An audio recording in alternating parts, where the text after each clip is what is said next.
Israel Gaza में जारी जंग के बीच हमास ने अब एक संदेश जारी कर दिया है। उसने स्पष्ट तरीके से कह दिया है कि अगर इजरायली सेना आगे बढ़ती है तो बंधकों को गोली मार दिया जाए। जी हाँ, आपने बिल्कुल सही सुना।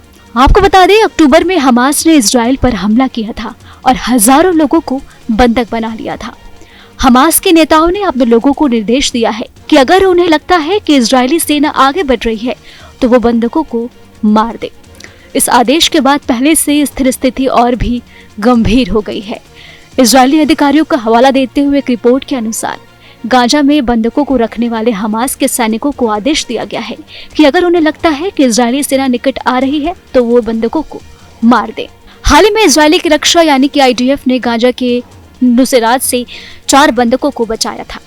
वहीं इजरायली अधिकारियों ने हमास के इस दावे को खारिज कर दिया है कि 3 बंधकों की मौत इजरायली हवाई हमलों में हुई थी। उनका कहना है कि अगर मौत के जिम्मेदार हमास है तो आतंकी ही है। उनका कहना है कि इन मौत के जिम्मेदार हमास के आतंकी ही हैं। 4 अक्टूबर को जब हमास के आतंकवादियों ने इजराइल पर हमले के बाद 200 से अधिक लोगों को बंधक बना लिया था, तब से बेंजामिन नेतन्याहू की सरकार ने इन लोगों को पता लगाने और उन्हें बचाने की कोशिश कर रही है। वहीं रिपोर्ट के मुताबिक अमेरिकी और इजरायली खुफिया और सैन्य विश्लेषकों की एक फ्यूजन सेल यानी कि बंधकों की गतिविधियों पर नजर रखने के लिए ड्रोन और उपग्रहों का इस्तेमाल कर रहा है।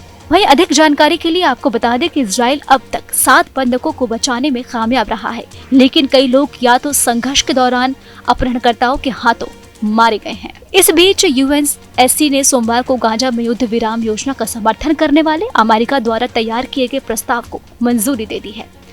अमेरिका राष्ट्रपति जो बाइडेन द्वारा प्रस्ताव या मसौदा युद्ध विराम और बंधकों की रिहाई के प्रस्ताव की अपील करता है। इसमें शामिल सभी पक्षों से बिना किसी देरी और बिना किसी शर्त के इसी शर्तों को पूरी तरह लागू करने का आग्रह किया गया है। प्रस्ताव में कहा गया है कि इजराइल ने युद्ध विराम योजना पर सहमति जताई है और हमास भी ऐसा ही करने का आह्वान किया गया है। हमास ने जवाब में कहा है कि UNSC वोट का स्वागत करता है। इसके बावजूद शांति का मार्ग चुनौतियों से भरा हुआ है। हमास के अधिकारियों ने मांग की है कि किसी भी युद्ध विराम समझौते में संघर्ष के स्थायी अंत की गारंटी होनी चाहिए। हालांकि युद्ध विराम का भविष्य अनिश्चित है। प्रस्तावित योजना में 6 सप्ताह का पारंपरिक युद्ध विराम शामिल है, जिसके दौरान इजराइल गाजा की आबादी वाले केंद्रों से हट जाएगा और हमास बंधकों को रिहा कर देगा। बातचीत का उद्देश्य युद्ध विराम को आगे बढ़ाना और शत्रु का स्थायी समाधान खोजना होगा। मतदान के बाद इजरायली राजनयिक ने दोहराया है कि संघर्ष तभी समाप्त होगा जब इजराइल के लक्ष्य पूरे हो जाएंगे, जिसमें बंधकों को पूरी तरह रिहाई और हमास का खात्मा शामिल है। ऐसे में आपको हमारा वीडियो कैसा लगा, हमें आप कमेंट बॉक्स में जरूर बताएं। देश दुनिया की तमाम और यूपी उत्तराखंड की हर छोटी बड़ी खबरों के लिए न्यूज़ स्टेट चैनल को सब्सक्राइब करना बिल्कुल भी ना भूलें।